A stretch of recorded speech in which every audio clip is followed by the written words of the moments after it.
We interrupt our regularly scheduled programming to bring you an important update from the TecXpansion headquarters. I often implore the people in my life to think critically. And now I would like to ask the American people, or really anyone, as even non-Americans are directly affected by our actions. Again, I implore you to think critically, to assume nothing but to question anything. Today we're going to be answering some important questions about the Israeli-Hamas conflict. It'll also bring us to other topics like the Ukrainian-Russian conflict and even other instances in the past where countries influenced their powers on others. Governments have many tools to enslave a country, and clever wordplay is often used to disguise the true intentions of these aiding countries. In the United States, the politicians call it support when money is sent overseas to aid in a war. The word support entails that we would give to another without expecting a return. That is not the case, as most times with military aid, the country in need is expected to pay back in some way. Politicians in the United States also say that by aiding other countries, they create a stronger alliance and that they also support a combination of political, economic, and strategic interests. One way to view this is the United States forcing Ukraine to integrate into NATO, which can displace sovereignty in the region. If you cannot already tell by now, wordplay is often used to change the emotions and viewpoints of the public. So today we are going to go over some instances directly tied to today's situation, but also peel back a few layers and look for similarities. What made us come to this? It starts with a simple question.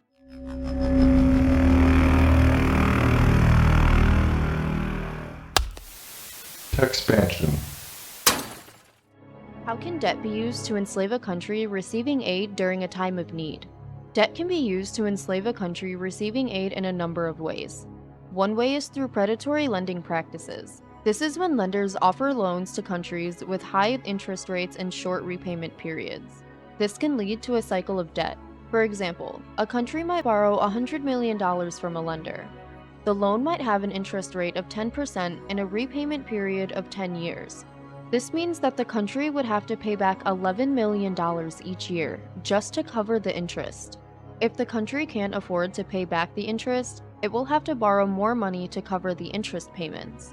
This can create a vicious cycle where the country is constantly borrowing more and more money just to stay afloat. The second way that debt can be used to enslave a country is through conditionality. This is when lenders attach conditions to their loans.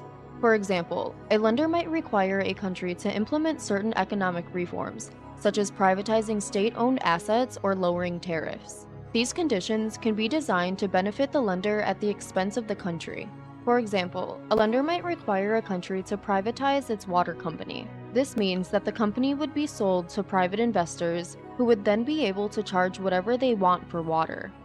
This could make water unaffordable for many people in the country. The third way that debt can be used to enslave a country is indirectly. For example, a country that is heavily indebted may be less likely to speak out against human rights abuses or other abuses of power by the donor country. The country may also be more likely to accept unfavorable trade deals or other agreements that are beneficial to the donor country. Here are some specific examples of how debt has been used to enslave countries receiving aid. In the 19th century, European powers used debt to pressure China into signing unequal treaties that gave them control of key ports and trade routes. In the 20th century, the United States used debt to pressure Latin American countries to adopt pro-American economic policies. In recent years, China has used debt to pressure developing countries to accept its infrastructure projects, which are often seen as being of poor quality and designed to benefit China rather than the host country. How does debt mean a country becomes enslaved? The phrase, debt is enslavement, is a metaphor that compares the experience of being in debt to the experience of being enslaved. Like slaves, people who are in debt are often forced to work long hours for low wages, and they have little control over their own lives. They also may be subject to violence and abuse from their creditors. Debt can create a cycle of poverty. When people are in debt, they often have to spend a significant portion of their income on debt payments. This leaves them with less money to spend on food, housing, and other essential needs. This can make it difficult for them to escape poverty. Debt can also be used to control people. Employers may use debt to keep their employees from quitting. Landlords may use debt to keep their tenants from moving out. And governments may use debt to keep their citizens from criticizing them. In all of these cases, debt is used as a tool to control people's behavior. Predatory lenders often target people who are vulnerable, such as the poor and the elderly. They offer loans with high interest rates and fees, and they may use deceptive practices to trick people into taking out loans that they cannot afford. This can lead to people becoming trapped in a cycle of debt that they can never escape. Of course, not all debt is enslavement.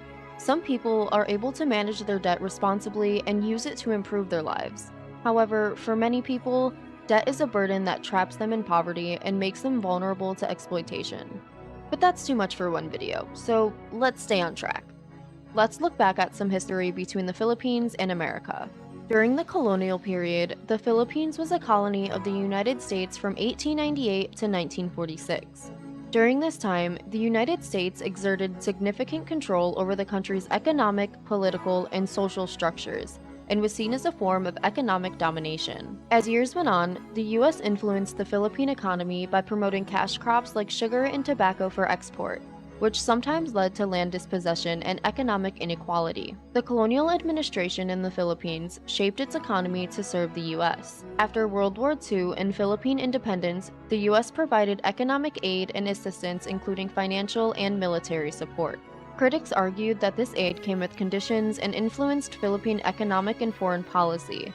This would be an accurate statement.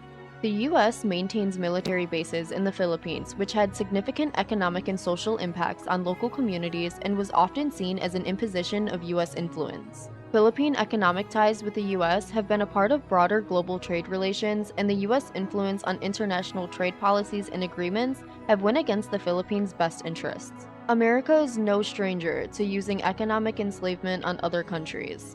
Just look at the Dominican Republic, Chile, Argentina, or certain projects such as the Marshall Plan, the IMF, the debt trap in Africa, or the use of debt to pressure countries to support US foreign policy goals. I'm not going to get into these topics, but if you want to hear more about them, then leave a sub or something in the comments to let me know you're interested. Is your social media content or business logo in need of a vibrant makeover?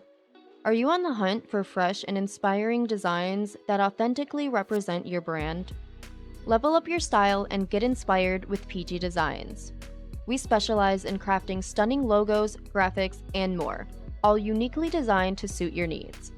With a focus on precision, real communication, and timely delivery, PG Designs is your go-to for all things graphic. For more information, I'll provide a link in the description. Now, I know there's two questions that might be popping in your head right now. One of them may be, what does this have to do with technology? And the other might be, so what are you getting at with this? Well, allow me to explain.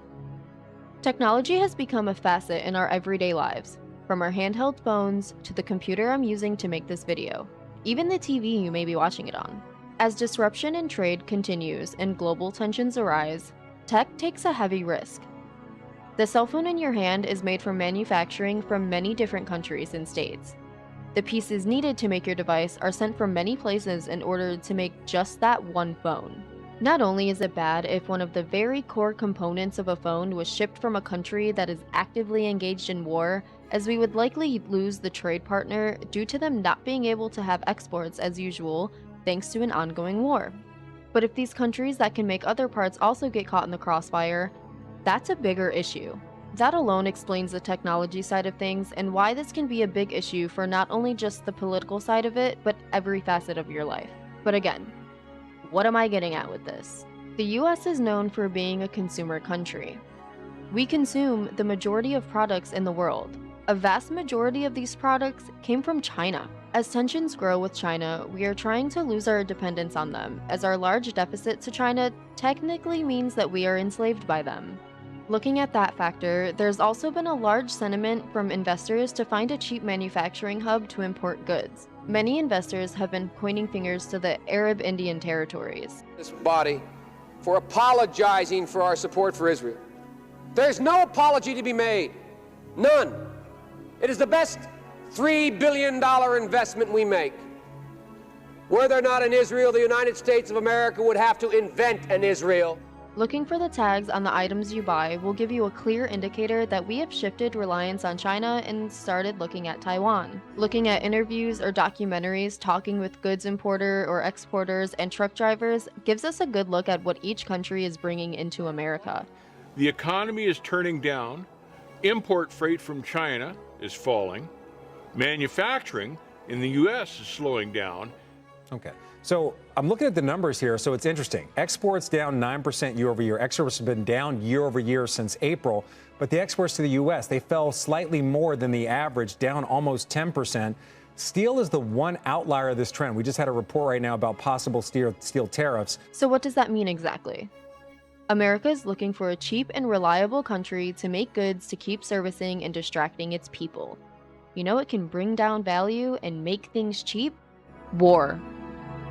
So we explained how a country may be pulled into predatory lending practices or debt traps in order to enslave a country economically. But like all political things, there are many facets. With an easy Google search, you can look up Israel's most valuable exported resources. It would be awfully convenient if a country that needs cheap manufacturing and technology was able to provide extraordinary aid to Israel, thus using conditionality on Israel for the loans that they were given to lower tariffs on things, I don't know, such as industrial manufacturing and high technology. Plus, cheap diamonds are a bonus. Now, you can't provide extraordinary aid to a country if you give them a large amount of funding and the enemy isn't nearly as armed. So you toss a little money for prisoners of war that belong to America. Meanwhile, Hamas, according to Israeli officials, decided to take up the arms that Americans decided to leave in Afghanistan. So what's the point of helping Israel if the US is also aiding Hamas? That's an easy answer.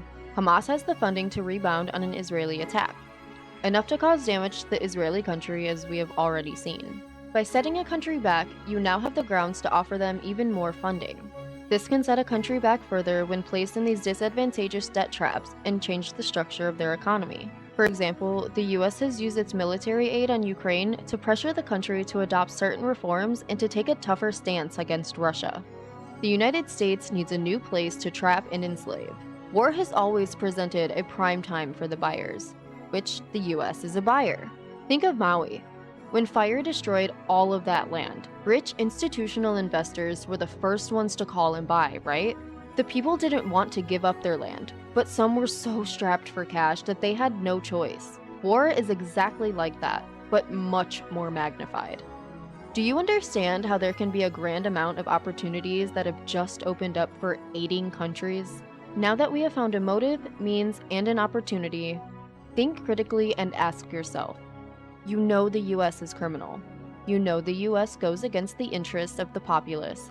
Why on God's earth would you not revolt against a corrupt political system controlled by the uber wealthy? Oh, but I already know the answer. And you do too. Or did you already forget what happened when a mass of people stormed Capitol Hill and were made to look like vicious criminals for stopping America from making the most ignorant mistake we are living in? Think on that. Poke holes in my statement and tell me what I may have gotten wrong in the comments. Or if you agree, voice your opinion and tell us what you try to do about it. What I'm trying to do is inform the masses, so people don't need to feel like they have to suppress how they truly feel. Because when it comes to this, Americans feel as unprotected as ever. As we can see, all types of people from public speakers to whistleblowers or even high-level officials come up missing, suicide, etc. And I would like to state for the public record that I would never commit suicide, exploit women, interact sexually with a child, none of it. Disclaimer. For the sake of being contacted by an attorney or someone seeking me legally, this is not financial advice. You are making a conscious choice to choose or disregard what I think could be good opportunities. You are not obligated by the YouTuber to make a financial decision, and I am not liable for your failure to profit. With that out of the way, let's show you how to move like the 1% and find an opportunity to profit on economic downfall. Or in simpler terms, we're going to show you how to move like the 1% and make money off of people who are suffering. Let's start with what we know. Not only does Israel possibly offer us cheaper manufacturing and high tech, but as of recently, they started pulling oil. And if you know anything about America, you know what America does when it finds oil. Guys, I think I found oil. During times of war, market sentiment hits a downturn. Companies like Ford pull out hefty loans to brace for impact, as they've done before, while other companies attempt to weather the storm and get completely battered along the way. Some don't even make it to the other side. If you're a stock guy, times of war are considered a good investment time as market sentiment is on a downtrend. This can be a double-edged sword though, as if you invest too early, you may end up losing all your money as you find conflicts only grow more tense. On the reverse of that though, if you invest in a time where you feel confident in the landscape around you and turn out to be correct, you can profit greatly from many discounted stocks. Things that stop people from doing this tends to be the negative market sentiment. Bad news for a stock is good news for you. Another one would be that as the economy tightens, people are forced out of jobs, and those that aren't often have to squeeze by to make ends meet, which disables the opportunity for investment during a time where prices are low. However, if you can afford takeout almost every night, a plethora of TV subscriptions, games, high-quality systems, etc., and no money to invest, that is your personal choice to fail. We know the housing market is incredibly unstable and is not a good spot to place your money. However, we also know that as tensions arise, buying pressure for housing can die down dramatically, allowing for a cheaper supply of housing. That is, if institutional investors, such as BlackRock, don't keep artificially pumping our economy. So where is your money expected to grow and be safe? If you came to my channel looking for this answer, then good luck finding one anywhere. You're not watching my YouTube because you're loaded with cash or the 1%. Expecting your money to grow safely and rapidly is a luxury of the 1%. But if you're trying to get as close as you can to that, I can help. In times of need, people need relief from the things going on around them. Basic necessities hold value over all other things to the average human. It is the fight and the will of the human to survive. North Korea is familiar with this idea as they neglect their people to the point of starvation. Because if you're that hungry, you only think about getting to your next meal. You don't have time to think about things like political revolution of corrupt political power, let alone how to make money. Ultimately, what I'm trying to say here is companies that deal in disaster relief tend to make a lot of money during humanitarian crisis. If you've heard anything recently about CBDCs, or if you simply understand how war can cause mass hysteria and panic on the masses, then you should understand why it's very important to keep physical cash on you. I know it's happened to you. It's happened to me today. Computers don't always work the way they need to. And how would you feel if you're trying to get a plane ticket for you and your family and you can't because your bank isn't working? Don't trust your money being on an app. It's all just ones and zeros. It can be mismanaged, misarranged, replaced, or deleted. It is known that during times of war, the prices of precious metals rise rapidly. Copper is rising at such a rapid rate over all of the other metals because it has such a strong use case in war. Now, I'm not saying to go collect copper only, but I am saying to go collect precious metals. Even then, you should be wary as it's known that in times of war, precious metals can get confiscated, which is why you should invest in Bitcoin as well. I hope you learned something from another one of my insanely lengthy geopolitical videos that teach you to understand economic mind games. If you enjoyed or hated this content, then voice your opinion in the comments. Fair warning, I may voice mine back at you. If you liked my new series, ANQA, or Ask Nothing, Question Anything, then leave a like, comment, or a subscribe so you can get more out of it. Thanks!